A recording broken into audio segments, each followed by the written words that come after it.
Welcome back.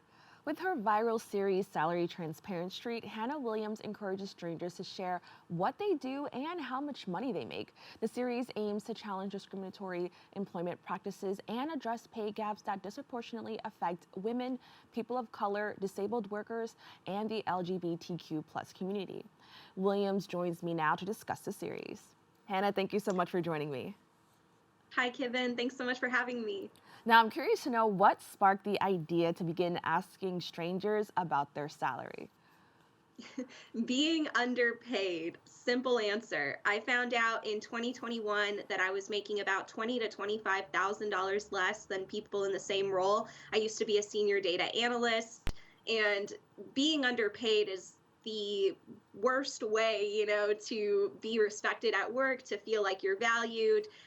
It was really a eye-opening experience for me. And when I left that job and I finally was making what I was worth, it was just like a culmination of experiences that made me realize we all care about our compensation. We all want to be paid fairly, but if we don't talk about our pay, there's absolutely no way to accomplish that. So I made it my mission to normalize it. Now, I really love that you said that because it kind of leads into my next question.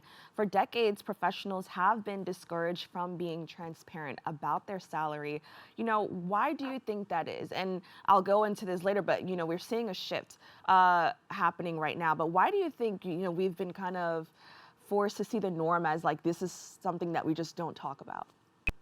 Yeah, I mean it's a little bit of a culmination of capitalism and the markets and companies, corporate America really benefiting from pay secrecy. The only people that win when no one talks about their pay are employers themselves who can get away with paying different workers less than the ones that they're paying more. If we have pay secrecy, they win and workers lose. But pay transparency makes sure that everybody wins because there's benefits for companies as well to have transparent policies. There's more loyalty, less turnover, better employee morale. It's a win-win situation that a lot of corporations are now starting to realize, especially with laws switching in that favor. Now, I wanted to touch on the fact that as younger generations, Gen Z, millennials, or some millennials, are getting into these professional roles. Why do you think that these generations are pushing back against this professional norm? Yeah, I think it has a little bit to do with how much Gen Z is involved on social media, and that, I call myself a geriatric Gen Z. I'm like right on the cusp. But our, upbringing was really based around transparency and sharing and being open about our life and our experiences on social media. And now that Gen Z is graduating and entering the workforce, they're realizing that talking about their pay and talking about their experiences at work is very enlightening. And usually, when you do that, someone will come up and say, oh wow, I'm not making that. How did you make that? And it's a ripple effect. It's a snowball effect. Once one person has that experience, they share it with another, and we're just all seeing the value of transparency by being open, not just on social media, but with one another. So we're kind of like, what's the point of secrecy? It makes no sense. Now, I saw some of the videos and I thought it was really interesting. Can you quickly just talk about your experience going out on the street and asking people, I guess at some point would have been very like sensitive or personal information? Yeah, a lot of people wouldn't guess that I'm actually kind of shy and a little bit introverted. So when I asked my fiance at the time, now my husband, to come out in Washington D.C. with me and ask these questions, we had no idea that it would be successful or that anyone would want to share. At the time, secrecy was still so normal. And I was so shocked that people were excited to share. They had stories about finding out that they were underpaid, or because they shared their salary, their colleague found out that they were underpaid. A lot of people have personal experiences related to pay and making sure they're paid fairly. And once we kind of opened the door, it was like the floodgates opened. People wouldn't stop talking about it. They didn't want to, and now we can't close that door. We've really done a positive, I think, on normalizing these conversations. Now, you briefly talked about transparency law. Apparently, only 20 states have this law. Can you just talk about what these laws are and what are the benefits to having them? Yeah, so pay transparency laws, they differ based on different states and like what they all require, but the gist of it is that they are requiring companies with, at least 5 or 10 employees to share the salary ranges, fair market ranges within job descriptions, so open positions, internal and external transfers, as well as promotions within companies. So ultimately, positions at a company will have a label of pay assigned to it, and this is really helpful for employees within the company to make sure that they're fairly compensated. And then also the ones that are applying to join companies, they'll know how much the roles are worth and what they can ask for. That eliminates a lot of complication in the job search process. Now, how can transparency be used to mitigate issues of inequality? And once we kind of figure that out, how do we address them? Yeah, the biggest impact of pay transparency is helping to close those pay gaps, not just for women, but also minorities, workers with disabilities, and the LGBTQ plus community. When you have transparent pay and that information is open and available to the public, people know how much they can make and they can identify whether it's a fair rate or not. Ultimately, that's going to help close pay gaps. And what we see a lot of times is, a woman will make less in the same role than a man in the same company. Pay transparency laws and normalizing these conversations are going to nip that in the bud. We've seen that the pay gap amongst all these different groups has changed in the past 2 years and gotten smaller and smaller and smaller. And I think pay transparency, we have pay transparency to thank a lot for that. So we just got to keep going until it's exactly 1 to 1. Now, was there anything that surprised you regarding these salaries and transparency, like when you were out on the field and doing this work? Was there anything that shocked you about this? Yeah, every time I go out, I learn something new, and I'm always so excited about it because there's so much to learn. The number one thing I would think that I've learned is learning about how much pay is available and different opportunities are available within trade jobs. My upbringing was you go to college, you get a cubicle job, and that's the dream. But I was never taught about different opportunities that maybe didn't involve a route through college, that maybe just involved a trade school.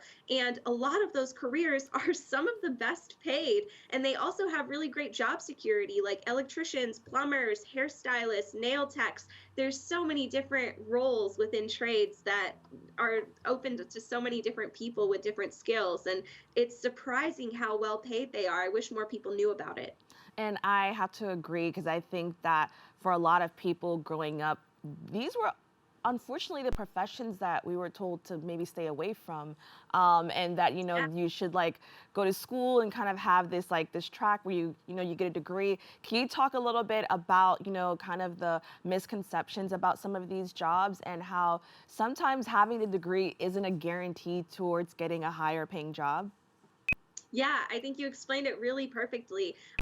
Growing up, people were told not to go into these roles because they were seen as, lesser than, maybe dirtier, maybe less reliable, or just less value associated to them. But that's not true at all. If I call an electrician because I don't have power in my house, that person's my hero when they save the day and they put the power back on. If my toilet is having issues, my plumber is saving the day. Going to get your hair done or your nails done, all these different types of cool trades can bring a lot of value to the people that you serve and make a really big impact on their days and their lives. So, not only are these jobs low barriers to entry, very accessible and cheap, they're not as expensive as a traditional 4 year college degree, but they're also rewarding and they have impact. They're not just, lower than jobs. That's completely incorrect. I think that they have some of the most value in our society than, same jobs as education and healthcare. They should be seen in the same light, and more people should be interested in them, especially because there's certain shortages right now for mechanics, electricians. Another misconception is that a lot of these roles, especially the ones that are a little bit more labor intensive, are only for men. That's not true. I go to all these work sites in the city and I'm trying to interview as many people with, the jackets and the bright red, hard hats on. And I see so many women out there more so than ever. And they're calling the shots, they're doing the work, they're the ones overseeing the project. There's so many different levels to this work that a ton of people can get into. And I love that your series kind of explores that and kind of shows people a different side of like the workforce. Because I think that if it weren't for series and, projects like this, we wouldn't see this or kind of learn a little bit more about what we've been Yeah. taught and how we need to kind of reject those ideas. Now, Yeah. moving on, I want to talk about, we learned about salary transparency, but what can people do to better negotiate and get what they deserve once they realize, okay, maybe this is what the norm is and this is what I should be getting paid? Yeah. The number one thing that I tell people, if you're thinking about negotiating or you're not sure what to do, negotiate. Number one is negotiate. Never, ever, ever accept the first offer that you are given. That number one offer that you're proposed when you get your first job offer, if you accept that, you're leaving money on the table. That is basically the suggestion to start negotiations. When you get into a job interview and you are ready to start negotiating, you should come prepared with your market research. Make sure that you know exactly how much you are hoping to ask for and what your market range is. That range should be no more than a $20,000 minimum to max difference in range. I'm also doing a free market research webinar tomorrow. So if anyone wants to join me, that'll be happening. But we also have a free market research guide on our website if you are interested in learning how to do market research and figure out how much you're worth.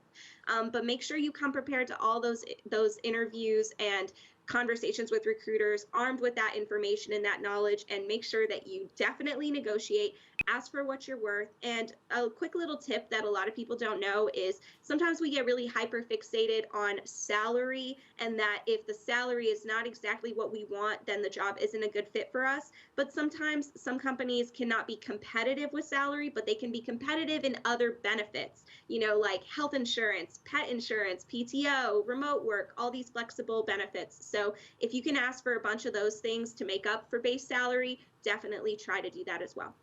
I think that's a really great tip that you added at the end because I do feel that sometimes we get a lot of confidence and you say, oh, I want something that's 90K or 100K, 100K.